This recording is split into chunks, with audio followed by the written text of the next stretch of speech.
Hi, it's me again with Corel Roll Tips and Tricks, and my mathematical guru sent me a suggestion, so I thought I'd add something to it.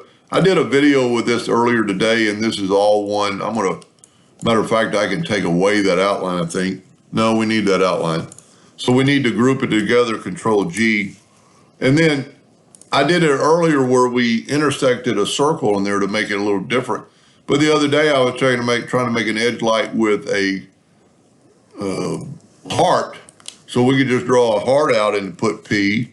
You make it as big or as little as you want, and then just take both of them and intersect it. And then if you'll nudge it over, and then you've got that outline, and you can still play around with it. Maybe not be the best heart, but what my math guru said, hit F4 on the keyboard to get everything back. Let's get rid of the heart. And this is pretty neat. Let's make a duplicate of this, Control D, and rotate it just 60 degrees. And then Control D again, and look what it does. I don't know if that'd be a cool edge light, but what we have to do now is take object, group, and group it, and then let's get that heart back.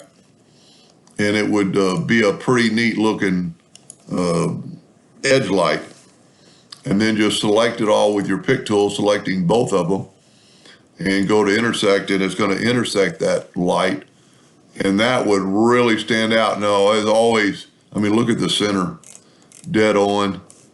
As always, remember to change it to something other than a hairline so the laser will engrave it, and you can make it just a little bit thicker if you want.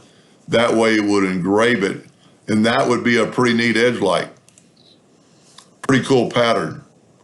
Hope that helped. Thank you for watching.